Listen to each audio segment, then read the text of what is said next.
Well,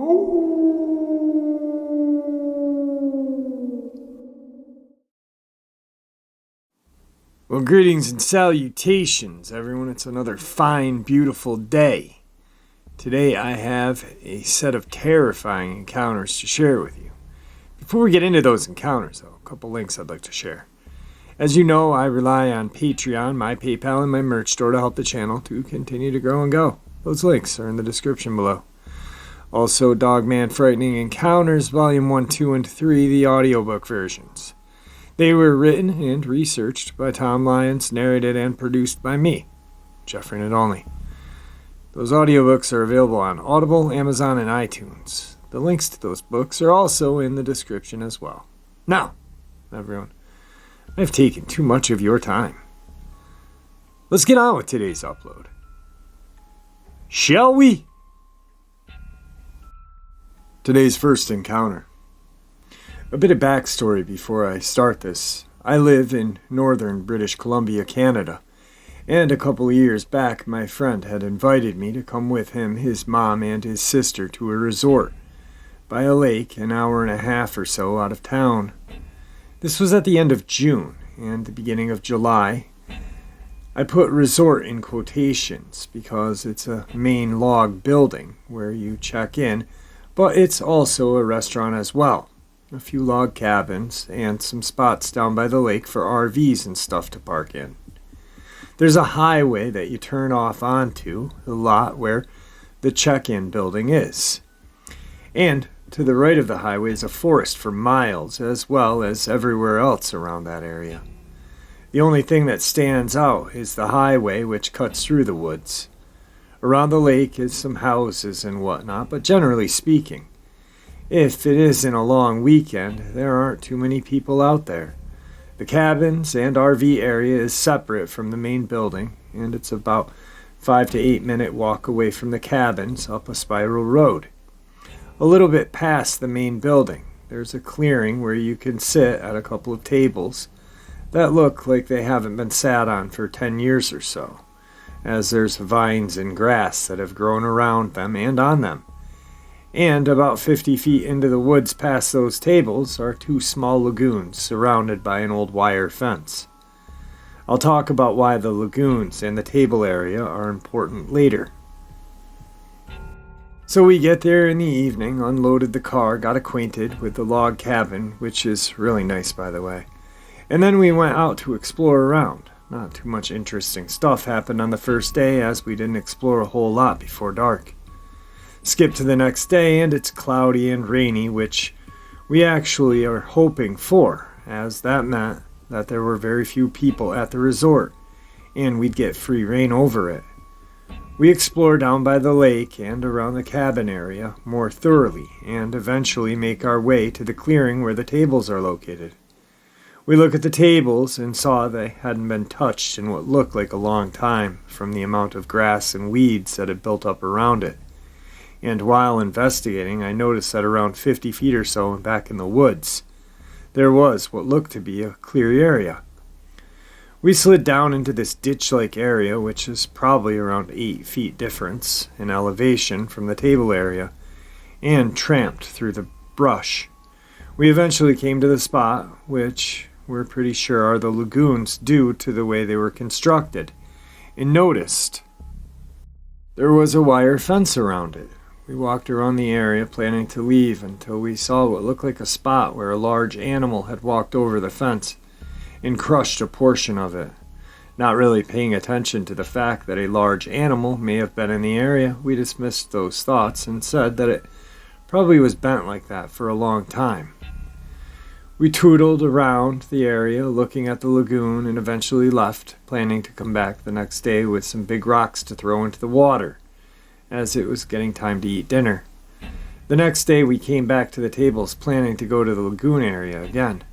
But before we had a chance to go down the ditch, we stopped because of a noise. This is what triggered the rest of the events in this experience.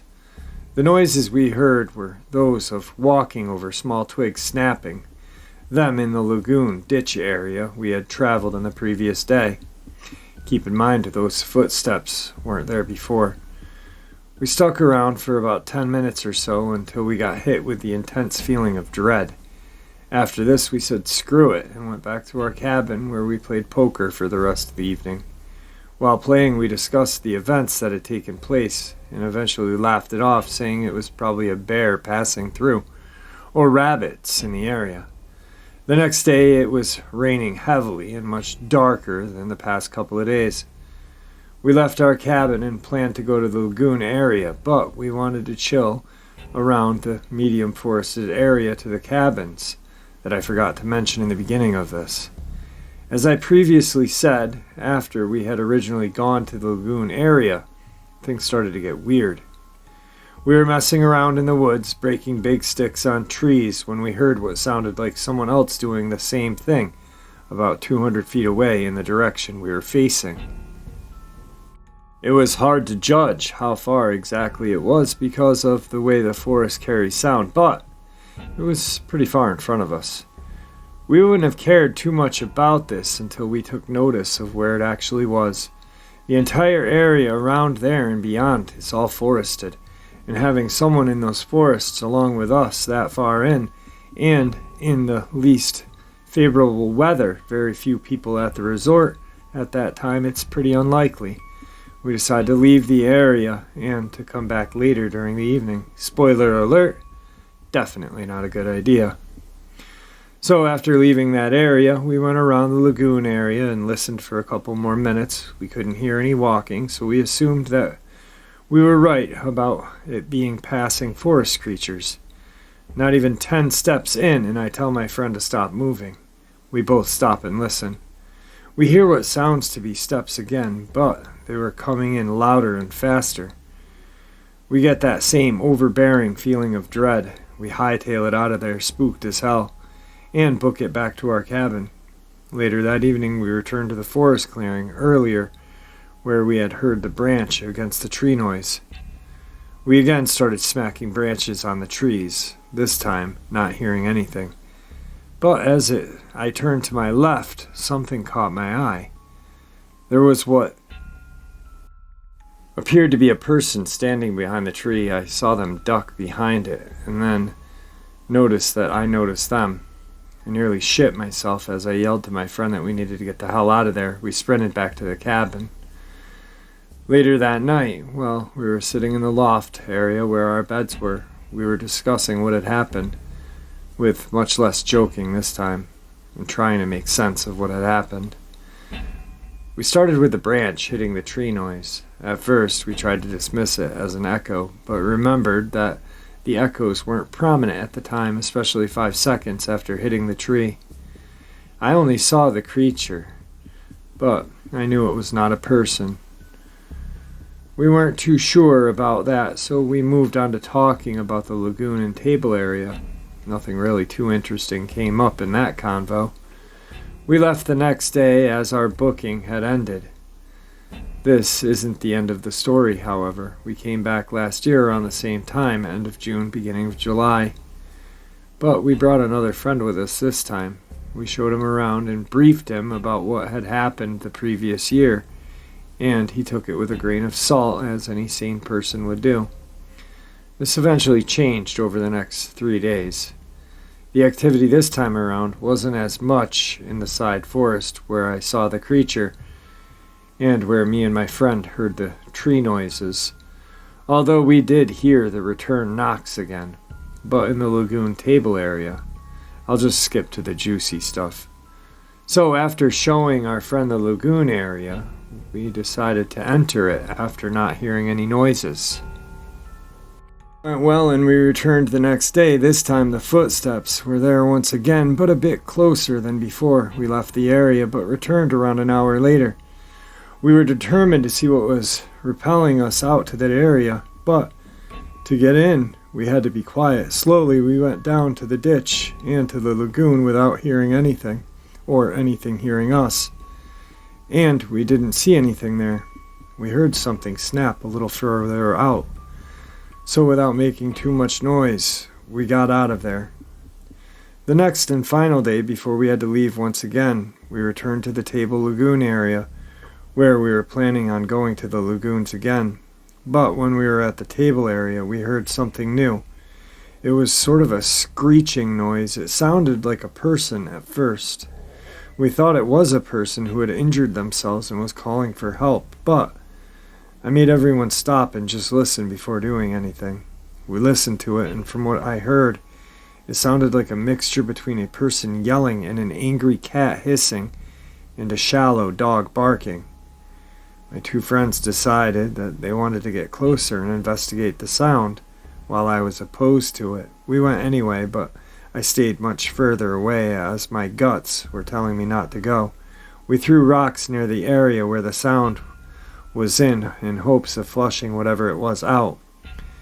And when that didn't work, we got much too close. We were right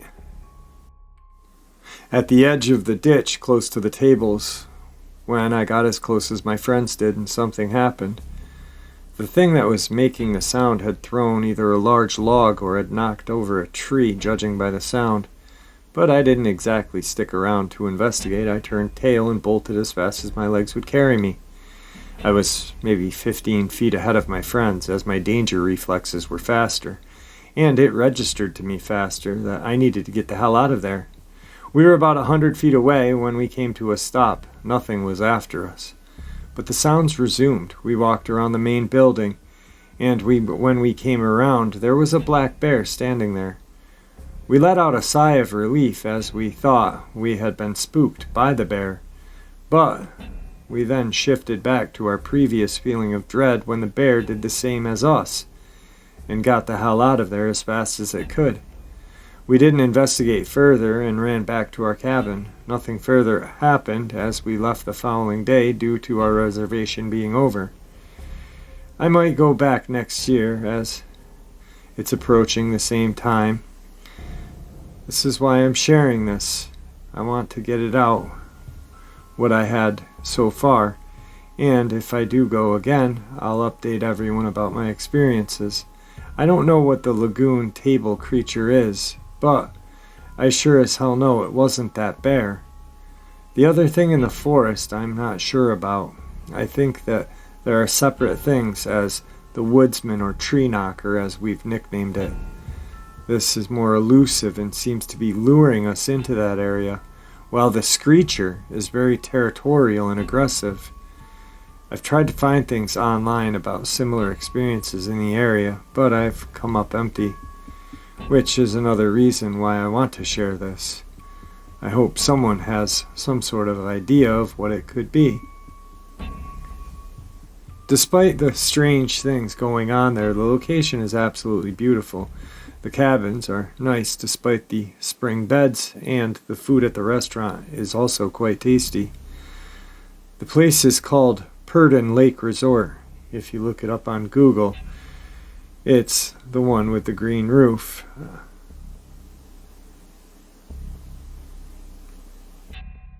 Today's second encounter. It was early spring of 2016. I had just turned 24 years old. My friend and I had reached our main spot to camp, Black Canyon Rim Campgrounds, just outside of Payson, Arizona.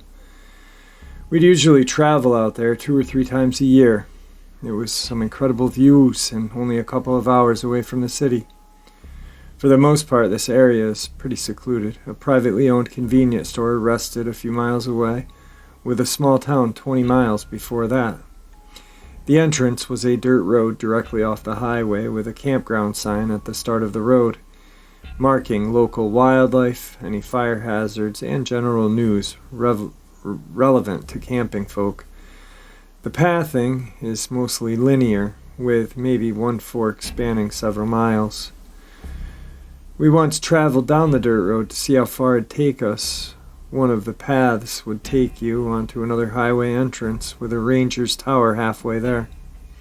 The other path led to a dead end. An abandoned cabin can be found on this path a few miles in, mostly hidden off in the distance behind some large foliage. The snow had mostly cleared up at this point, leaving for crisp air, a slight chill, and fauna becoming active again. We'd usually spot some wild horses, several deer, and tons of little critters whenever we came out here. It really was the perfect time of year for a relaxing trip to get away from the city for a few days. We got in around 4 p.m. on a Tuesday. It was late for us, as we usually tried to make it out there by noon at the latest. This trip was pretty spontaneous. We both had to work during the coming weekend and decided to just go for it. The sun was setting fast, and we still hadn't picked our camp spot. There were maybe 2 other groups, both families parked somewhat close to the entrance, only a few hundred yards away from the highway. This time around, we just wanted to get away from humans for a while. Customer service jobs will do that to you. We drove down the dirt road past our usual spot and finally picked the perfect area, a small clearing just hanging off the edge of the trail. The whole valley could be seen from this area with a beautiful sunset.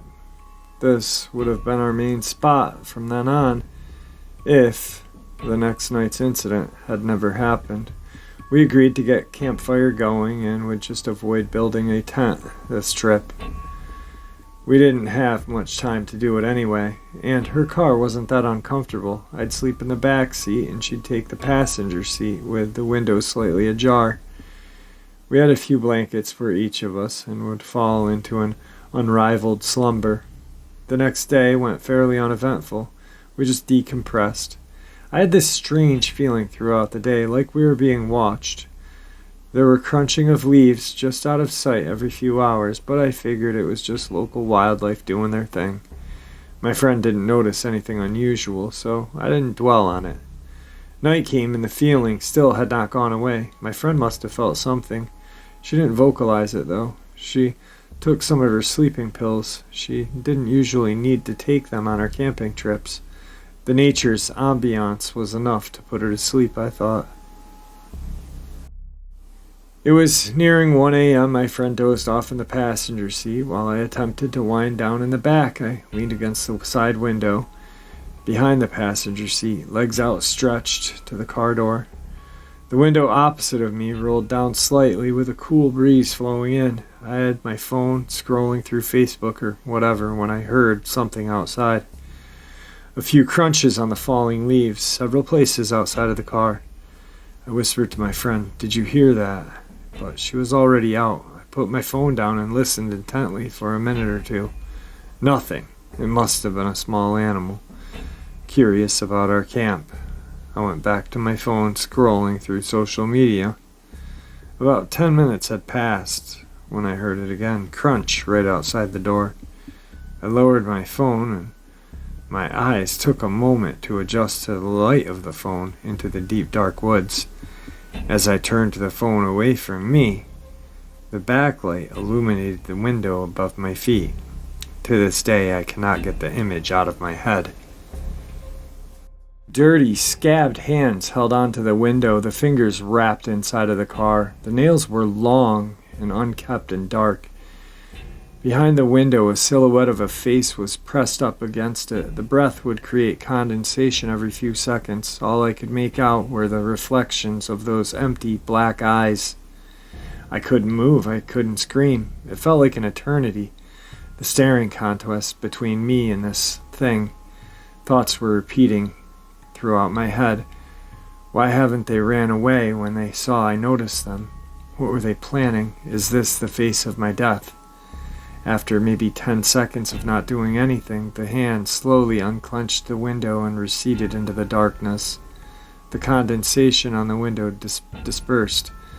After a couple of seconds passed before I heard the dreaded crunch, crunch, crunch, crunch, methodically fading in the distance. I sat there and just sat there. What the fuck just happened? Why didn't I do anything? Why am I still not doing anything? With that thought, my body shot into adrenaline. I pounded on my friend's seat, waking her up from her slumber into a dizzy confusion. I unlatched and kicked open the back door and took a moment to scan around. Whoever they were, whatever it was gone. I scrambled back on the important camping supplies we had left out, and just crammed everything into the back seat and trunk, periodically looking over my shoulder, listening for those footsteps. I slammed the back door shut and there we were, a grim reminder of the horror that had just happened. 2 handprints imprinted on the window. I quickly wiped them off the window in a panic, a reaction to erase the event, I guess. I jumped in the front seat, started the car, and floored it out of there. My friend, finally coming to, asked me what the hell was going on. "We gotta go," I said. "There's something out there." I didn't see whatever or whoever it was while fleeing the scene. Speeding down the dirt road, my friend insisted to slow down. I eventually did. We reached the highway, and I proceeded to drive 20 or so miles before reaching Denny's, where my friend asked to stop and eat and explain everything. The nightmare subsided a few months later. My embarrassment continues to this day for the state of shock I was in. Everybody says you either fight or flight instinct, and I'm confused whether I have either. I mean, I just sat there and did nothing. I frequently tend to ask myself, what was that, or who was that? Another camper messing with us? A resident of an abandoned cabin down on the dirt road? Or maybe something more paranormal residing in the forest, watching lone, vulnerable campers as they drift to dreamland. We'd still go camping there in the years ahead, but never too far from the highway. Whatever it was, I hope that was the last I'd ever see of it. See, the reason why I shared that one is because I do not believe that the feral humans that are on the East Coast are just in the East Coast. I believe they are everywhere. Cave systems, forests, whatever.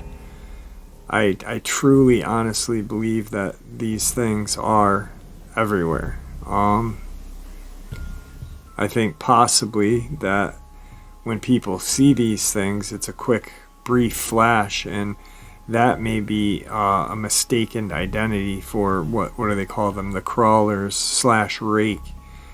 But yeah, that's what I think is going on, but that's just my opinion, and it really doesn't mean much, either here or there. We all are entitled to our own, and I'd like you guys to have your own, so with that, let's move on to the next encounter. Today's final encounter. In 2015, I went on a long-distance cycling trip in Australia. A lot of things happened during that trip, too much to remember, but there was that one night which I will never forget. I don't exactly remember whether it was in Western Australia after the Moonda Trail or much later after the Nulla Bor in South Australia, but maybe somebody will recognize the place when they hear this. I remember cycling on a dirt road next to a very long pipeline which was running next to the highway. Basically, the pipeline was between me and the highway most of the time. Occasionally, I would leave the road further inland and cycle past what seemed to be small settlements or villages with huge silos, which seemed to have some sort of industrial importance in the past. I did not see any people around, however. In the evening, I decided to find a good, quiet camping spot and, therefore, went inland again. Anyway, I was away from the pipeline and the potential highway noise. I don't remember how far off the road I went, but I have found a somewhat weird place. To me, it basically looked like a piece of forest which grew in the ruins of some houses. What I saw were some sorts of remains of stone walls, so you can just tell there must have been some houses in the past. At some point, nature took over, and the whole area was covered with trees and brush. I'm used to traveling alone most of the time and have spent many nights out in nature in a tent already. I can say that I got used to lots of weird noises one usually hears at night, and that I was not really concerned about anything happening to me at that time. After I'd pitched my tent, I made a safe fireplace with my shovel, removed underbrush, leaves, dug a hole, and placed stones around it. I cooked up some pasta in my old army pot, and after I finished dinner, I killed the fire and crawled into my tent. It was around 7 p.m. when I went to sleep.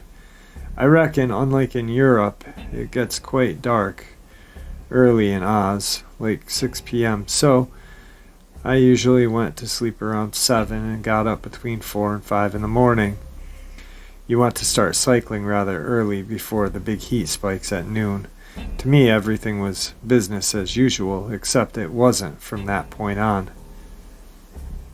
The first thing I noticed is that everything went dead quiet. I didn't pay extra attention to that before. It was only when I was lying in my tent I came to realize the fact that I didn't hear or see a single bird for many hours. When you spend a lot of time outside cities, where you automatically shut off city noise and embrace nature, you become more sensitive to everything around you, clouds, smells, animals, etc. I was focusing really hard to hear something at least. I couldn't hear the highway in the distance. In fact, I couldn't hear anything at all. I could basically hear my own heart beating in my chest. I was wondering what kind of place this was, and at some point I was wondering whether it was a good idea to stay between the ruins and this small piece of forest at all. I wanted to fall asleep and get this night over. I had to think about how paranoid I was on the first night in the forest and how many different noises one can hear when it's dark outside. Now, it's completely the opposite. I was nervous because I couldn't hear anything. What could possibly go wrong? I recalled the words of a friend. You shouldn't worry because you will not meet anybody. Psychopaths don't walk around the dark forest at night because they are afraid of psychopaths walking around dark forests at night. Then I heard steps outside. They were very loud, and I swear to God I thought it must have been a human being first. It could not have been a kangaroo or any other animal I know of. I was holding my breath in hope that the source of the steps would not be alarmed by my presence in any way. The intervals between the steps are very shockingly big. The creature must have been moving very slow. Rustle, rustle, rustle.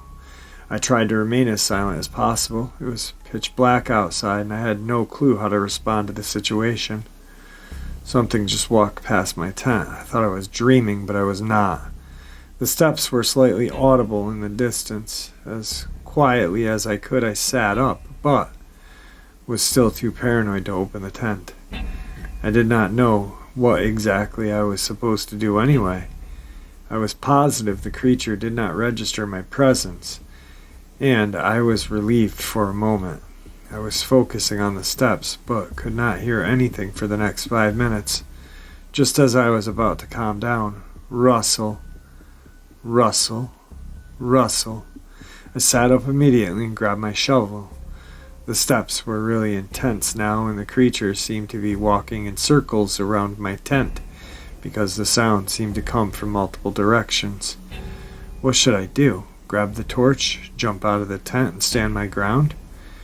I decided to remain defensive, just sitting in the middle of my tent, holding the shovel with both hands upright next to my head.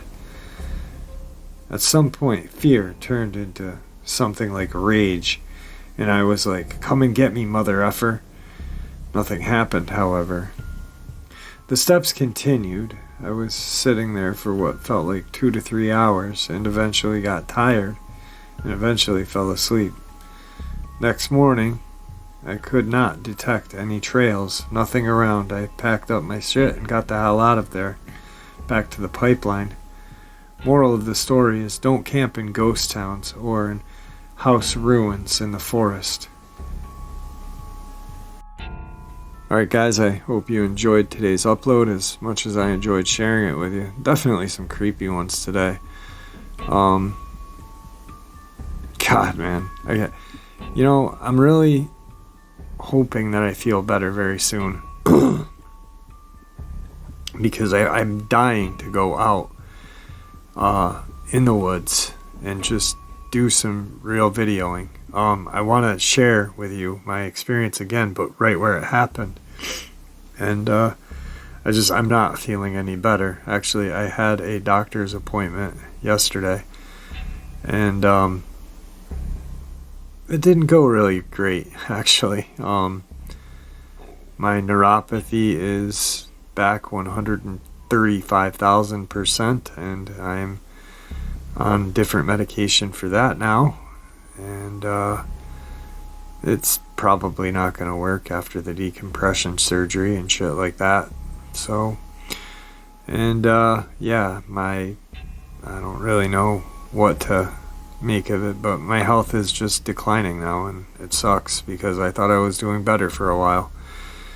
But I guess when you're diagnosed with an illness, I guess that's what it does, is it goes away for a little bit and makes you forget, and then bam, comes right back. So I don't know. I really hope that I get some more time to do what I want to do with this channel before, if I ever have to stop the channel. That's my biggest fear, is stopping this channel, because I love it so much. And you guys have become like friends and family, and everything on this channel means the world to me. So, alright guys, enough of that crybaby sissy footing. With that, I want to bid you farewell. Thank you for all your support. It truly means the world to me. And farewell, and see ya!